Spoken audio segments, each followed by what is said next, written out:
Hola a todos, ¿cómo están? Mi nombre es Luis Grajales y hoy nos encontramos en un nuevo capítulo, un nuevo episodio de este podcast en la casa, en donde ustedes podrán escuchar historias reales de personas reales que vienen y cuentan su historia. Usted que me está escuchando, no importa si es de día, de noche, si tiene una historia acá en el Caquetá que quiera contar, que quiera expresar y en la que pueda desenvolverse y hacer catarsis para desahogar cualquier situación que se le haya presentado, aquí estamos nosotros para abrir esa puerta en este podcast llamado En la Casa.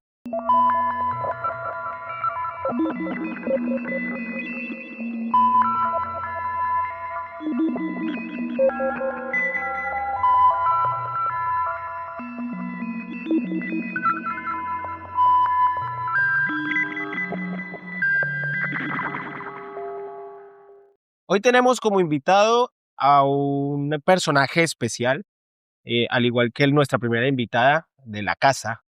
Tenemos hoy a Luis Fernando Grajales Restrepo, nuestro padre, quien nos acompaña hoy en un capítulo que quisimos llamar La muerte y sus aliados. Buenas. Buenas tardes a todos, Dios los bendiga. Me llamo Luis Fernando Grajales Restrepo. Con rama genealógica podría describir como 10, 20 apellidos, pero Luis Fernando Grajales Restrepo hasta ahí, para servirles y expresar de cierta manera la historia de mi vida un poco jocosa, un poco trajinada, pero al fin y al cabo es para que la tengan en cuenta y la entren en descripción, la hallen como un ejemplo más de vida. Bueno, entonces vamos a dar inicio con este nuevo episodio, La muerte y sus aliados. Ya se enterarán ustedes por qué tiene ese nombre en el transcurso de esta charla que tenemos con Luis Fernando Grajales Restrepo, nuestro padre. Primero habría que hablar, primero habría que contarle a la gente de cómo es que un ser humano que nace en el Valle del Cauca, ¿no? Que Sí, nace por allá en esas tierras, Guacarí, en Guacarí, luego se trasladan a Bogotá, termina en el Caquetá. Vamos a hablar un poco de cómo alguien que nace por allá, lejos del Caquetá, vive una juventud, digamos, un poco desenfrenada en la capital de nuestro país y termina en este surco hermoso, en esta Manigua llena de selva, de amor y de guerra. Entonces, cuéntenos dónde nace, en qué año nace, viejo, y digamos, el contexto en el que se rodea, porque también es un hogar donde mm, nace, eres el segundo de 4 hijos, de un hogar también un poco disruptivo, si se puede decir. Entonces, sí. cuéntenos, viejo. A ver, de pronto mi madre trabaja en enfermería con monjas y mi padre es subteniente del cuartel de bomberos del ingenio Pichichi en Guacarí. Allá es donde, gracias a Dios, nazco yo en el ingenio Pichichi rodeado de monjas y mi madre también. Entonces empieza el hogar de la familia Grajales Restrepo. Yo soy el segundo, el primero es César Augusto Grajales. Yo soy el segundo de 4 hijos. Después de que nos criamos y nos desenvolvemos un poco en ese ingenio en Guacarí Valle, nos trasladamos al ingenio Pichichi y después de ahí a Guacarí, donde gracias a Dios, pues terminamos en Bogotá. En Bogotá, mamá trabajando como enfermera auxiliar y mi papá trabajando en lo que más le ha gustado el que es la tipografía, las artes gráficas. Entonces ahí empezamos a criarnos y yo empiezo a desenvolverme estudiando mi bachillerato. Trajinado, ¿por qué? porque cuando tengo uso de razón a los 7 años, tengo una enfermedad que se llama pancreatitis crónica, cálculos en el páncreas, y ya médicamente, entonces se desenfrena una enfermedad demasiado tremenda para mí, para los médicos, porque es primera vez que encuentran a alguien con pancreatitis crónica, ¿sí? A la edad de 7 años viene Y, el diagnóstico en Bogotá. y vengo yo a conocer, a tener uso de razón, qué tengo, cómo lo manejo y todo. Yo no me imagino qué puede sentir un niño de 7 años al enterarse y al ser consciente de que le acaban de diagnosticar una enfermedad que puede parecer, digamos, un nombre más en la lista, pero es una enfermedad grave, es una enfermedad que, Y es terminal. pancreatitis crónica en Pancreatitis su que estado terminal. no tiene cura, por lo cual Le dice el médico que es terminal es porque no hay forma de curarla, no mi, porque lo vaya a matar o a no, deteriorar y, inmediatamente. y me tienen quieto ahí porque en ese momento, en ese entonces de mi vida y de la vida médica, está eh, una cura o algo que la detiene un momentico, ¿sí? Que es la buscapina, que hay matas como el ajenjo, el todo eso, para mantener un poco quieta mi enfermedad, porque como no tiene cura, no la han visto, no saben qué es, entonces van a ver cómo en cierto momento dado la detienen. Pero ojo, estamos hablando de tal vez 1956, no, 1959. Usted nació en el En el 54. 54 Sí, estamos hablando ya casi en el 60, ya estamos 1960, hablando en el donde 60. la medicina no tenía, digamos, un avance tan significativo como la tiene en este momento. Que en ese Exacto. momento a su merced lo han tratado y le han, digamos, mitigado el dolor o han tratado de mitigar su dolor a través de medicamentos sumamente fuertes como el tramadol, la morfina, sobre todo la metadona, que es un medicamento bastante pesado, pero de eso hablamos ahorita. Sin embargo, hay que hablar de qué pasa después de que le diagnostican esa enfermedad.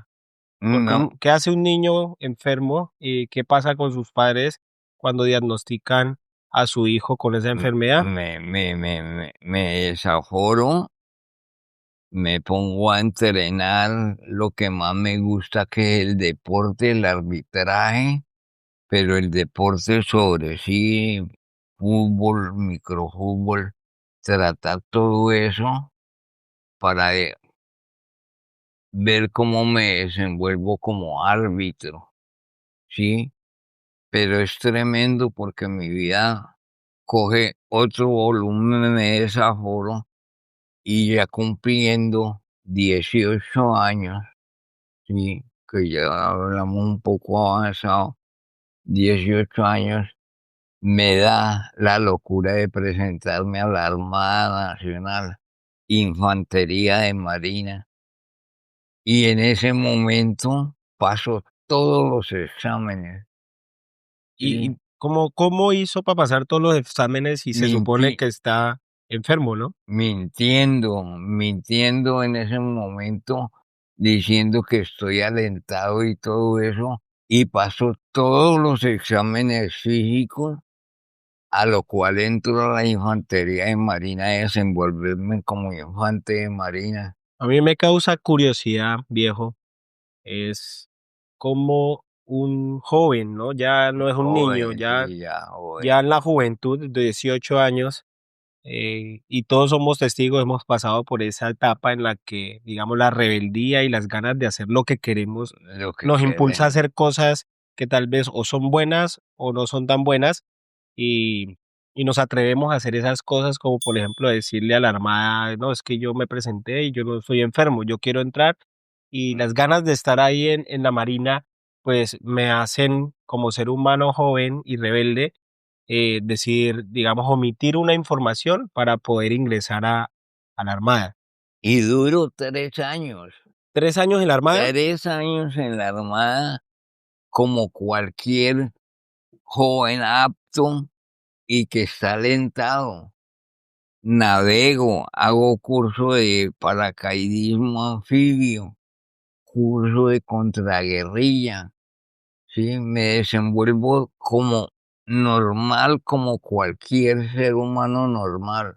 Y mentiras, mi enfermedad es tremenda, porque salgo de ahí, me dan de baja, porque se Se enteran, enteran se enteran que está enfermo, de pero que yo hago una pregunta antes de terminar ese punto.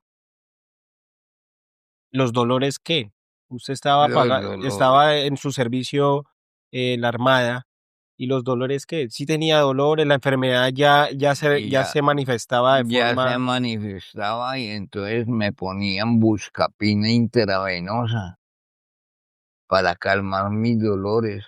y le dan de baja por qué razón? ¿Porque le descubren que estaba enfermo antes de Sí, entrar, antes de ingresar? antes de ingresar Porque la medicina militar es muy buena, digamos que los servicios médicos de los pero militares me son muy buenos. descubren de que estoy enfermo y que tengo que ir a un tratamiento médico a ver cómo de pronto me alivian.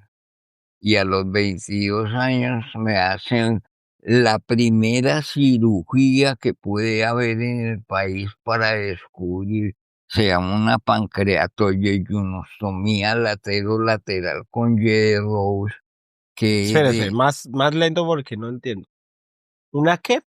pancreatoyeyunostomía, Pancreayeyostonom pancreato, pancreato yeyunostomía, yeyonostomía la lateral laterolateral con Y de con Rose. Y de Rose. Entonces me cogen y me hacen una cirugía y me abren de derecha a izquierda, de Estamos lado, hablando de esta forma. exacto, de lado a lado. Me abren y me suben esto, me bajan acá y llegan y meten la mano hasta el páncreas para poder quitar donde están las calcificaciones pancráticas. Decimos así, entonces me quitan el 80% de páncreas. ¿Y sabe en ese páncreas qué 80% le quitaron? Porque me imagino que el páncreas tiene sus, digamos, su forma, ¿no? Sí, claro, Y la que conecta con el resto del cuerpo es la que genera la insulina. él es como un banano, Ujú. el banano, y me dejan la cabeza y me quitan el resto del cuerpo, descubriendo ahí al pie pegado también la vesícula y el vaso que están llenas de calcificaciones, y me la quitan, También la vesícula y el la vaso. vesícula y el vaso. Y me hacen semejante cirugía abierta, que es la primera cirugía que se hace en el país, a la cual Ahí a los que nos están viendo y escuchando, les estaremos de pronto mostrándole algunas imágenes para que se den cuenta la magnitud de la cirugía que le hicieron a mi padre. No hay necesidad de mostrarla aquí, viejo, no se ¿no? preocupe, ¿no? Si algo nosotros allá les mostramos a ellos esa, digamos, distancia que hay para hacer una Para cirugía hacer tan compleja como eso, cirugía mayor, ¿no? ciru Porque es eso, la cirugía palabra, mayor, ¿no? una cirugía mayor En donde le extirpan el 80% del del páncreas y se páncreas va la vesícula y el vaso. y el vaso me lo quitan. A Complejo.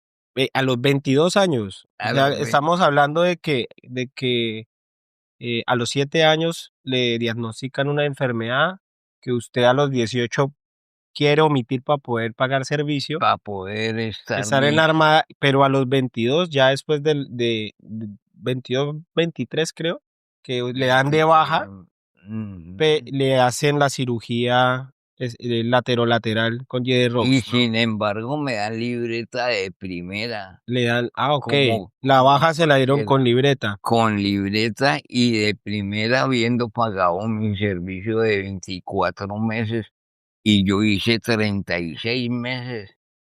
¿Sí? Y después de la cirugía, ¿qué sucede? ¿Qué pasa también con sus papás? No, pues evolucionan tan tremendo porque como es una cirugía mayor, entonces es complejo y todo eso nos atrofiamos un poco, pero entonces ocurre en mí que yo le pongo a la vida esa cara de joven, apto físicamente, y me pongo a entrenar, a correr, a entrenar lo que más me gusta, que es a manejar el arbitraje, la juventud. Pero Sí. eso es después, porque tengo entendido que también fue gimnasta, ¿no? Así. Se dedicó a la gimnasia y cuando le dieron de baja, entró a trabajar en los ferrocarriles de Los Bogotá. ferrocarriles nacionales entré a trabajar como un obrero de vía, manejando rieles, descarrilamiento de trenes, volcamiento de vagones, y me pongo a trabajar como cualquier empleado físicamente. Me siento apto, le muestro otra cara a la vida, ¿sí? Todo eso. Y entonces empiezo a estudiar y veo que me gustan los ferrocarriles y hago algo que se llama hacer curso, ¿sí? Para jefe de estación de En los los ferrocarriles. ferrocarriles. Y llego a ser jefe de estación de Bosa, Suacha, y por último me quedo en Suacha manejando una infraestructura grande, porque Suacha es una estación grandísima y en la cual pueden haber ahí parqueadero de locomotoras, de vagones, y empiezo a hacer ese curso ahí, sí. Duró 4 años en los ferrocarriles nacionales y por último me da la gana y como joven rebelde y todo digo, no, no más, me quiero ir para la calle, quiero saber qué es la calle. ¿Sí? ¿Y qué sucede? Se rebela contra el establecimiento impuesto que es Mm, crecer, laborar, tener mm, una comodidad económica y seguir viviendo o subsistiendo en lo que manda la sociedad. Usted dijo, no quiero eso y se salió de la casa de sus padres, dejó el trabajo y se dedicó a qué, a la dejé calle. me fui para la calle y me dio por aterrizar en Venezuela, en Maracaibo, Venezuela, donde conocí una mujer, sí, Gloria Amparo, que Dios la tenga en paz, ya muerta, sí, con la cual me casé por la iglesia. La hice vestir de blanco, me puse smoking y todo, sí, fue otra etapa de mi vida, pero muy rápida, muy volátil, porque duró 2 años ella y murió. Llegué, despegué de Venezuela y me fui aterrizando por los lados de Bogotá y los lados de este lado del sur. Y acá llegué a Neiva. Después de llegar a Neiva, llegué a Florencia, que me gustó porque se parece mucho a la ciudad donde yo nací, Guacariballe. Y entonces encuentro ese ambiente de arbitraje de los que nos Lo gustan, ¿no? deportivo. Pero antes de pasar a ese punto, la calle le tuvo que haber mostrado su cara más Ahí, horrible y su ahí, cara ahí más amable, voy. porque la calle, digamos, sobre todo en una ciudad como Bogotá, vivir en la calle debe ser un reto, un obstáculo, debe ser una fuente de peligro. Ahí fue donde descubrí que era tomar, que era el vicio de la marihuana, ¿sí?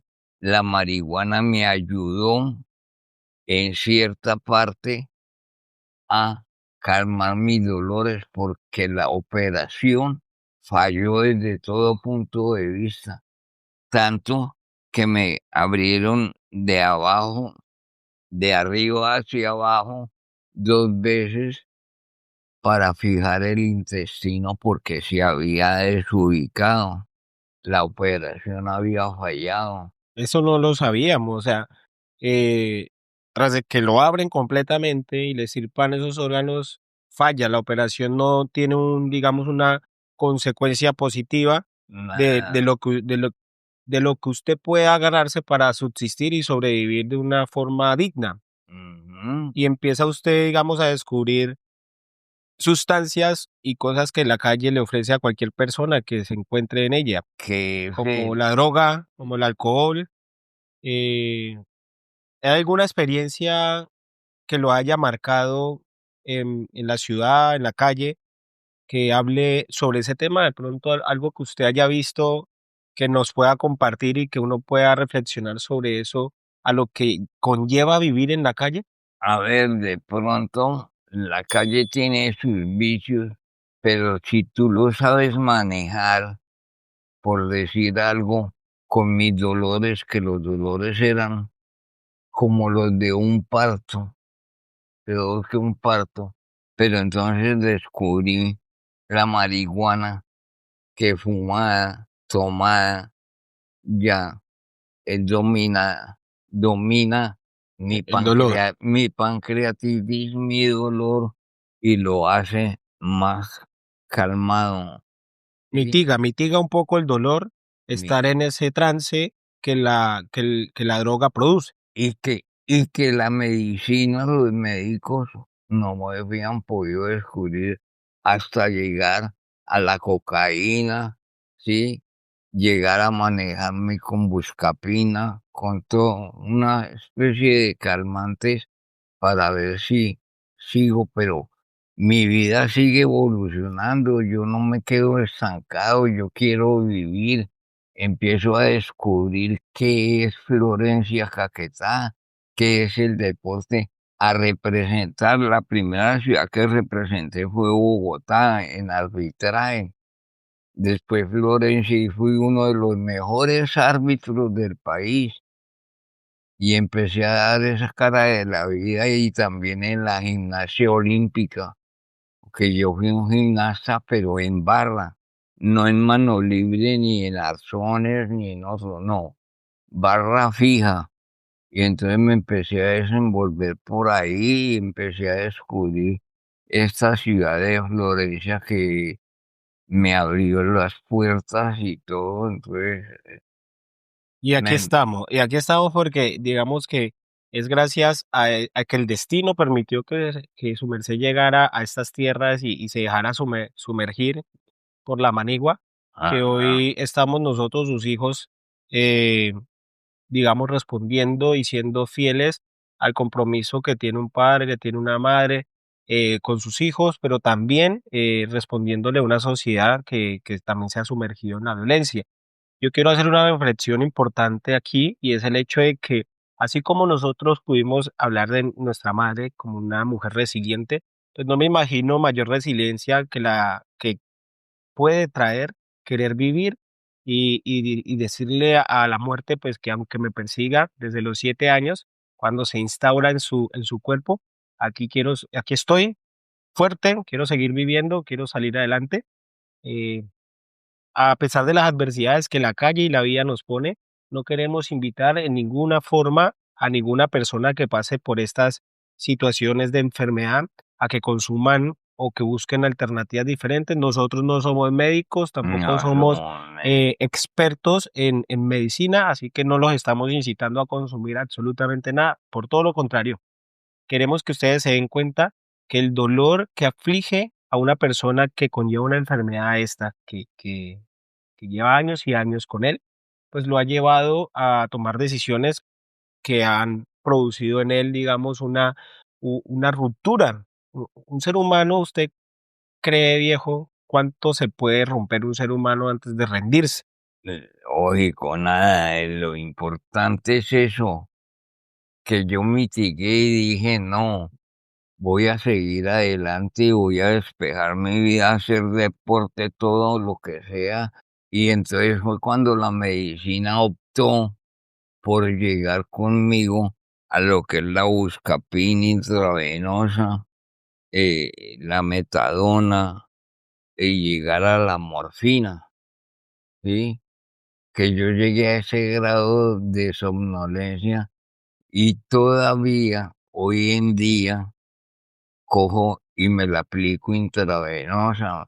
Mi mujer es una gran ayuda porque ella, gracias a Dios, consigue la droga y me la aplica, la metadona, la morfina, ¿sí? El tramadol. Hoy en día puedo decir, y si van a mi casa, encuentran 30, 40 inyecciones de tramadol que me da la medicina para mitigar mi dolor. Y me da 30, 20 de morfina intravenosa para aplicarme. Y es lo que me calma mis dolores. Pero sigo combatiendo. Tanto combatí de que, mire, gracias a Dios bendito, esa mujer bella y yo dimos los 2 hijos que tenemos. Viejo, yo le hago un pause para que nos devolvamos un poquito a esa etapa en la que llega el Caquetá y se convierte, estimo yo, y he concluido en todas las charlas con muchos deportistas que se convierte en un referente y uno de los profesores en arbitraje en el Caquetá. O sea, llega acá y se convierte en ese referente del arbitraje para el sur del país. ¿Cómo se hace esa trascendencia? Y digamos también cuáles son las consecuencias de volverse árbitro, porque el arbitraje lleva consigo también unas consecuencias malas.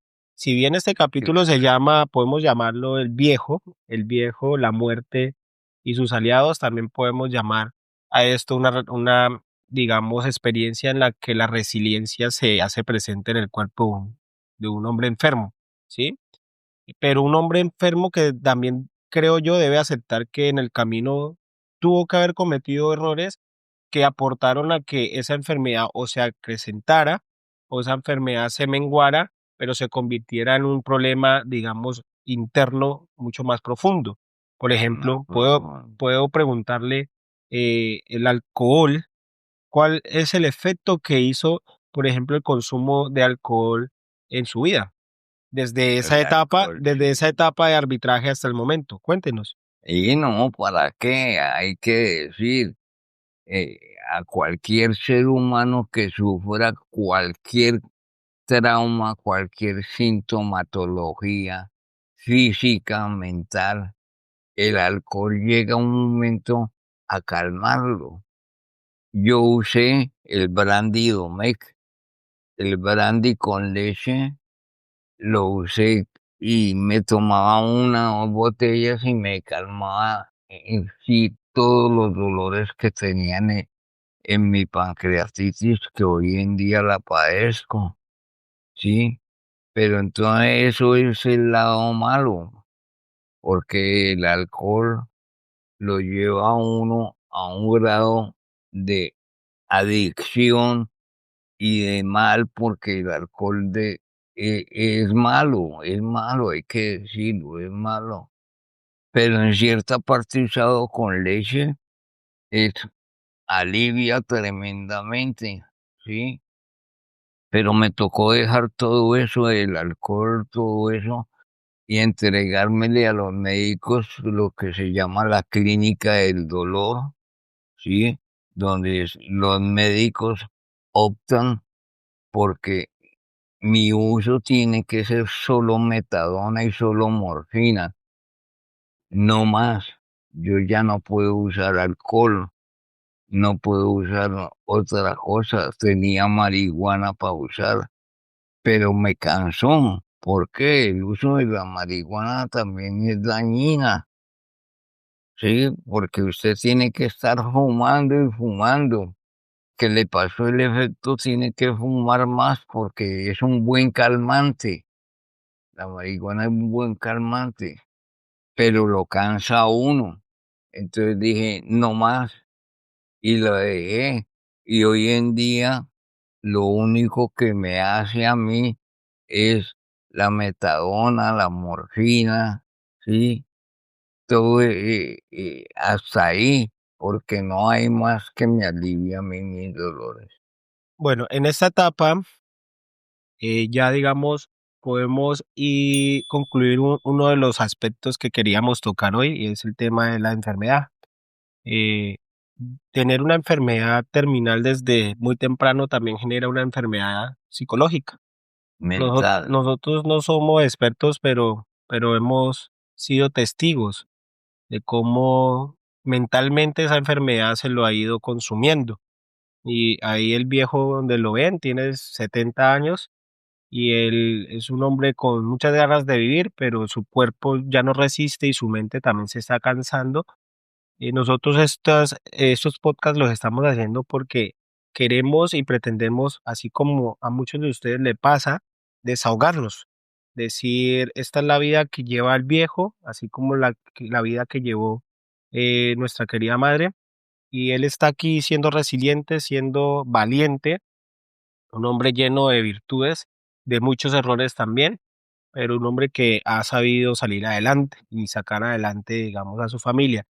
Eh, lo hacemos porque yo sé que ustedes que nos ven, también muchos de ustedes pasarán por la misma situación y sabrán y sentirán y compartirán esa angustia y lo difícil que es vivir con una persona con una enfermedad terminal en su casa. Nosotros hemos tenido el infortunio de ver a nuestro padre morir muchas veces y también esa fortaleza que lo ha caracterizado de no dejarse vencer y seguir viviendo. Ya como 4 veces lo hemos visto, sí, y lo hemos sentido sin ese pulso, sin esa vitalidad, Mm. sin esos signos vitales. Pero él se niega a dejarnos todavía y nosotros felices de sus decisiones, de cada paso que ha tomado. Cuéntenos y cuéntele a la gente que psicológicamente, ¿qué es vivir con esta enfermedad? Pensar en quitarse la vida, porque muchas veces lo hemos escuchado solicitando la eutanasia, por ejemplo, que es un Mm. tema bastante álgido en nuestro país, que solo sabemos nosotros que lo entienden las personas que pasan por lo que usted pasa. El dolor que usted siente solo lo sabe sentir usted y lo sabe gestionar usted. Y por eso queremos que nos diga y de pronto saque de su mente, de su corazón, esa experiencia para que podamos enterarnos qué lo lleva a usted a pensar quitarse la vida, viejo, qué lo lleva a usted a rendirse, porque por muy resiliente que seamos, el dolor también cala en la cabeza, cala en el Ujú. cuerpo, se siente, desespera y llega hasta un punto en el que uno se quiebra y no quiere más, ¿verdad? Sí, es cierto. Llega un punto en que usted el dolor lo domina, lo quiere matar. He optado por pedirle al médico la eutanasia. En clínica el dolor he estado. Puedo decir que 3, 4 días encerrado en un cuarto con los calmantes que me puede dar la medicina, pero que no llega a nada. Pero entonces me desespera tanto que opto por decir que quiero morir. Quiero pedirle, como buen católico que soy, creyente en Dios, en la Virgencita Santísima, en estos hijos que Dios me dio y que ayudé a criar, porque fue tremendo para mí ayudar a criar estos 2 hijos que son hombres y que tengo que enseñarles cómo combatir y luchar la vida afuera, en el pueblo, ¿sí? Entonces, eso me dio ganas de seguir viviendo, mis 2 hijos. Por ahí desperté y dije, no, nada de eutanasia, nada de quererme morir. tengo que usar los calmantes y opté por hacerle caso al médico y decirle, bueno, médico, ¿qué me va a recetar? Morfina, tome, aplíquesela intravenosa, tome metadona, tome cualquier cosa que entonces me va a calmar el dolor y no voy a pedir eutanasia ni nada. ¿Por qué? Porque tengo dos hijos por los cuales luchar y que ya me dieron nietos y todo eso, entonces no puedo decir eutanasia. Tengo que ver, criar y cómo se desenvuelven mis hijos, la hija que es de mi mujer y que va a tener una nieta linda Nieto. o un nieto Ajá. lindo, entonces lo tengo que ver nacer y todo eso. Uy, Entonces, llegar a esperar a ver Dios cuando me dispone y terminar mi vida. Pero con ustedes tengo que lucharla, no tengo que dejar aparte nada. Ustedes son mi luz para seguir luchando y viviendo y coger este dolor y volverlo, como dijiste tú, es mío. Yo solo sé cómo duele de harto. Entonces tengo que rogarle y pedirle a Dios y sobre todo a mi mujercita. Por ejemplo, en este momento estoy que pido que me aplique a la metadona a que me calme porque ya me pasó el calmante de la morfina que me aplicó esta mañana cuando llegué aquí, que me la aplicó en la vena, en la pierna, claro. sí, pero ya se me ha ido pasando, entonces ya es hora de que ella me aplique ahora la metadona. Listo, mi rey. Ya vamos, viejo, a ahorita finalizando a hacer médicamente lo que se pueda para que ese dolor no vuelva en ese momento, ¿cierto? Porque es algo, es constante. Pero cuéntenos, en esas idas que la muerte ha conseguido alcanzarlo, medio tocarlo, Ujú. ¿tenemos alguna experiencia por fuera de lo que nosotros conocemos como vida que nos pueda, digamos, usted compartir cada vez que usted ha fallecido o su pulso se ha ido? Para nadie es un secreto que todos tenemos la duda de qué puede haber más allá cuando uno se muere.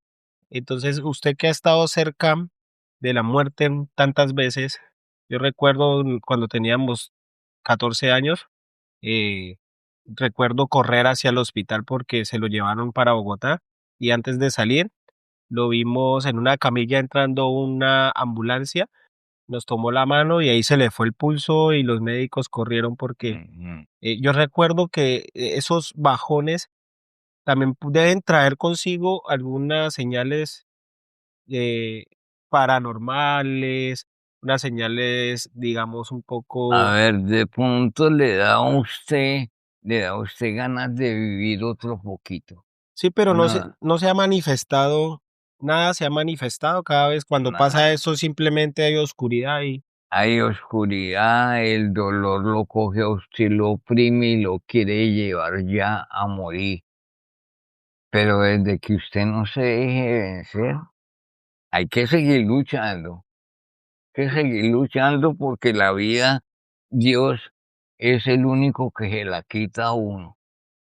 Entonces yo quiero seguir luchando. Somos de los pocos seres que podemos decir que conseguí con mi mujer vivienda, una casa donde ustedes se criaron.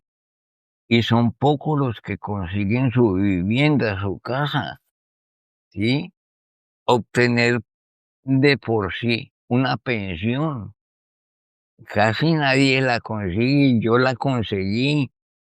Yo conseguí todo eso, poder vivir con mi mujer, tenerla en la casa y decir, con la pensión podemos vivir y ahora con la ayuda de usted, que me le da trabajo aquí a ella, consigue otro aporte y entonces podemos vivir un poco y me da más calma.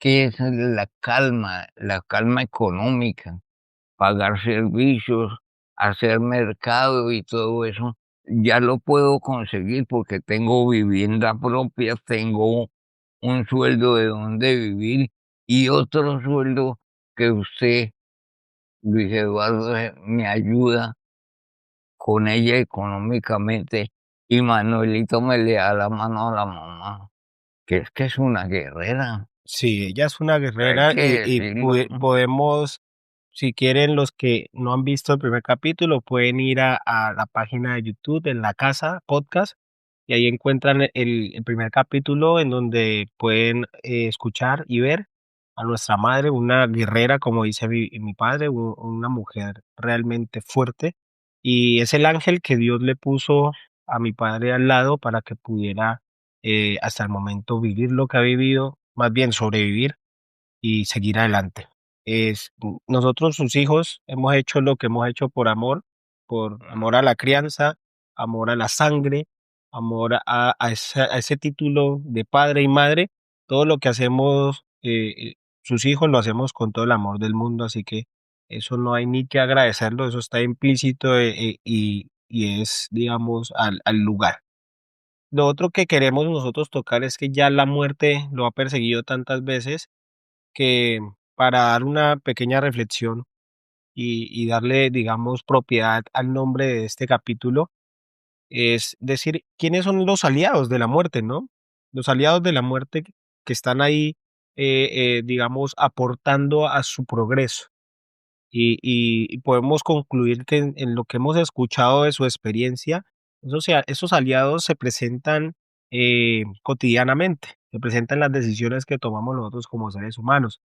Un ejemplo claro es el alcohol y la droga, ¿sí? Mm, No creo que el alcohol y la droga sean digamos, conceptos y si los personificamos sean personajes en nuestra historia que nos hagan bien. que nos Todo alivien, lo ¿no? contrario, Mm, terminan siendo antagonistas de nuestra vida y se de nuestra convierten en los antagonista, aliados de la muerte, los que aportan un granito de arena a que la muerte a nos llegue más rápido. que la ¿Por muerte qué? nos llegue más Porque rápido. el ser humano que se alcoholiza de cierta forma, en ese estado de alcohol, va a cometer errores de los cuales puede o no percatarse y terminar en una muerte como lo pueden ver en las noticias, ¿no? Eh, No, eh, y eh, lo puedo sentir en un hermano mío, que es el tercero, que él murió de un paro cardíaco porque se bebió una botella de whisky.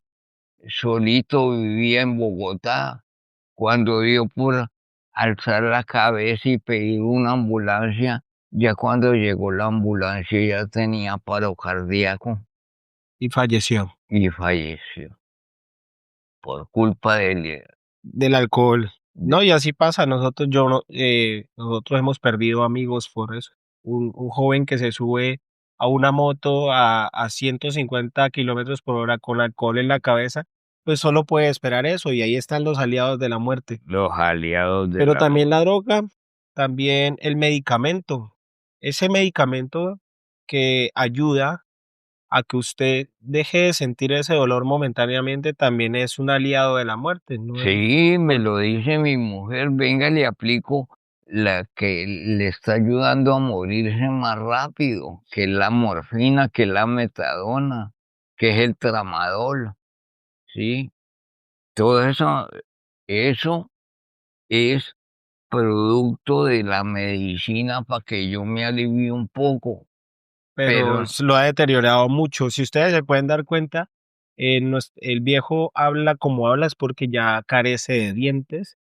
Él se expresa de mm, esa forma porque digamos que el medicamento también ha hecho su función en su ha cuerpo. hecho sus Sí, funciones. su cuerpo también se ve deteriorado, el peso, la flaquez del cuerpo se nota Poco impresionantemente. oigo, no veo por una vista, veo por la otra, no puedo, sí, El equilibrio le falla muchas veces, se ha caído de la cama, al ir al baño se ha perdido, digamos. También las necesidades fisiológicas tam- también fisiológicas, se empiezan a manifestar sin voluntad, que lo ha llevado hasta el punto de no alcanzar a ir al baño. de zurrarse en la cama, Orinarme en la orinarse en la cama, cama, que, tener que, mi mujer ponerme en pañal para poder dormir. y su merced siente frustración con eso. Claro, ¿Por claro, qué? porque no me siento un hombre completo, o sea, si físicamente no puedo progresar, si mi deporte ya se ha deteriorado, ya no puedo hacer deporte. ¿Por qué? Porque ya me he caído, ¿sí? En la calle me he caído varias veces, tengo que andar con esta muleta, Pastor, bastón, y tengo la otra que es la caminadora. la caminadora y silla de ruedas, porque me ha tocado usarla en varias veces. Y eso no es nada, porque de lo que sabemos de hasta el momento del viejo es que pues ha sufrido una pancreatitis crónica en su estado terminal desde hace mucho tiempo, pero eso no es suficiente. La vida le ha puesto otro obstáculo en su cuerpo, como queriendo decirle, sí, eres fuerte, pero te voy a poner otras pruebas. Y ahora él le han diagnosticado neuropatía diabética, ¿se llama? Neuropatía diabética se Y hace llama. muy poco, con la ayuda de los médicos y de lo, digamos, de la repentina o más bien eficiente, eh, digamos, de la forma eficiente de su esposa y de sus hijos de actuar sobre las situaciones de la diabetes, pues hemos logrado llevarlo al médico en una mañana en la que lo perdíamos y lo han logrado recuperar y le diagnosticaron una infección respiratoria de la Respiro. cual pudo salir exitosamente, ¿verdad? Mm, Sí, a una peritonitis sobrevivió. a peritonitis Entonces la también. vida, así como en el primer capítulo hablábamos de la mierda que perseguía a nuestra madre, pues podemos decir, Imagínate, yo uso todos los días uso insulina. Me toca tomarme la glicemia para poderme aplicar la insulina. Entonces va deteriorando, mi vida se va acabando, pero no se acaba del todo hasta que Dios diga y hasta que Dios diga que no. Yo soy el que tengo que decir, no me muero todavía. bueno, la muerte, como decíamos, tiene sus aliados y uno puede hasta sobornarlos, ¿no? Puede decir hoy no, Ujú. pero mañana sí. Y así como decíamos en el primer capítulo, que a nuestra querida madre la perseguía la mierda, podemos decir, con lo que hemos escuchado del viejo, que es la muerte esta vez, la que persigue la vida de nuestro padre, que hoy nos cuenta cómo se ha vuelto un ser humano capaz de decidir si se va o no de este mundo y que quiere luchar hasta que llegue ese momento realmente. Un ser muy valiente, muy fuerte, pero también un ser que, como cualquier ser humano, se ha tropezado, ha evolucionado, un ser que también ha cometido sus errores, pero se ha sabido levantar de ellos. Los medicamentos es uno de los temas que nos preocupa un poco. ¿Por qué? Álgido, Porque son álgido. los medicamentos los que tienen al viejo en una dependencia psicológica y física que no se la deseamos a ninguna persona. En este momento estoy ya pidiendo, tengo ganas de salir y decirle a mi mujercita que yo le digo mamá, que para mí es una madre, es una amiga, es un ángel, pedirle que me aplique ya la inyección. Con ella llevo una vida ya de amigos y ya más de madre a hijo, porque con mi mujer yo no puedo tener relaciones sexuales, porque el cuerpo ya no me da. Entonces son cosas que hay que combatir y llevar con mi mujercita como amigos, tratarnos como amigos, el beso en la mejilla, la bendición por la noche, dormir en camas separadas, porque no podemos dormir juntos. Primero yo ya no doy, segundo como acabas de decir tú, sí, me puedo orinar en la cama, puedo caerme de la cama.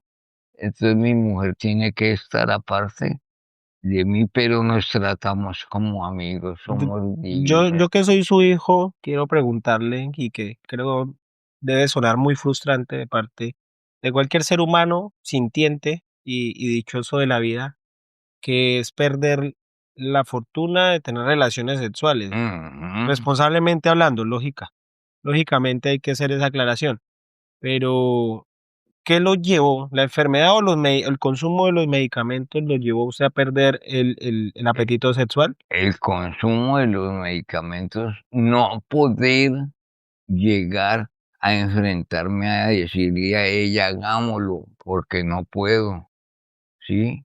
Ya no tengo emociones No, y ella sexuales. con lo enérgica que es, de pronto lo termina dañando, pero Me mata, esa vieja me mata.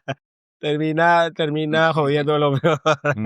Pero ella es linda, Pero ella es entonces linda. no tiene la capacidad No de tengo, tener una erección ni no tengo. No puedo, debe ser frustrante para un hombre. es duro y más que yo me siento con ganas de tenerla, que la veo en calzones o en toalla o la veo y Está el que produce allá cagado de la risa porque es la mamá de él también. no ve, y no poder es duro, muchachos, es duro, pero no hay que quedarse ahí, hay que seguir luchando. Ahí tengo una controversia y quiero que vayamos cerrando este capítulo, el viejo, la muerte y sus aliados, con unas especies de conclusiones. Podemos decir, y vamos a concluir la idea de lo sexual porque me parece interesante, que la gente sepa que las consecuencias de las decisiones que tomemos para que un cuerpo enfermo evolucione bien o evolucione mal, pues son esas, perder el apetito sexual, Mm, perder, digamos, la capacidad de aguantar para llegar al baño y poder hacer las necesidades como cualquier persona, eh, dejar de satisfacer, de darle, digamos, ese placer a su pareja, que también de cierta forma los distancia, ¿no? es duro, Es difícil, muy, es muy duro. complejo.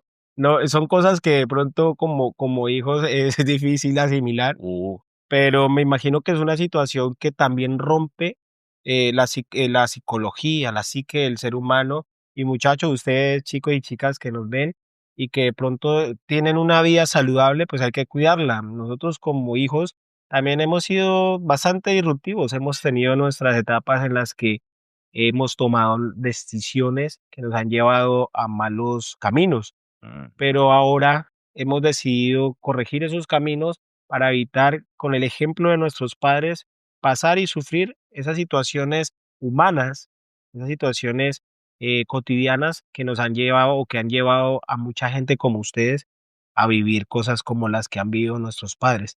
Invitarlos a ustedes a que se cuiden, a que cuiden su salud, a que cuiden su experiencia.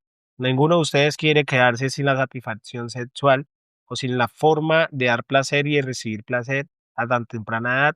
Digamos que 70 años no es mucho. 70 años es una etapa en la que todavía se puede y se debe vivir al máximo. al máximo. Queremos también decirles a ustedes que escapen de esas oportunidades que le damos a la muerte y a sus aliados cada vez que nos tomamos una botella de alcohol y nos subimos a una moto, o cada vez que nosotros, pues de cierta forma, consumimos sustancias que no debemos consumir, o tomamos decisiones que pueden afectar nuestro cuerpo y el del resto de las personas.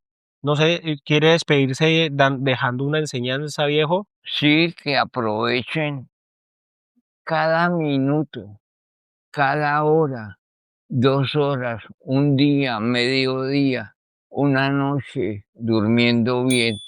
Aprovechenla bien, sí, por favor, vivan lo poco que el destino que Dios les da. Aprovechenla con fe, con corazón y queriendo. No dejen de querer a la otra persona.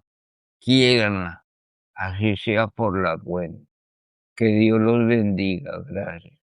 A ustedes, muchas gracias por escucharnos, por vernos en este segundo capítulo del podcast En la Casa, en donde hablamos con gente real de situaciones reales, situaciones que tal vez ustedes están viviendo y que se pueden sentir identificados. Queremos agradecerle a todas las personas que nos han escrito mensajes positivos sobre esta iniciativa de desahogo y catarsis emocional, psicológica, en la que nosotros queremos sumergirnos y sumergirlos a ustedes. Agradecerle a Manuel Grajales, que se ha tomado siempre la tarea de producir todo lo que ven, todo lo que escuchan, al patrocinio, lógicamente, de los insumos y herramientas de Ruth Monsua Tattoo, y a todos los que han hecho parte, le dan el like y se suscriben, a todos los que nos siguen en las redes sociales.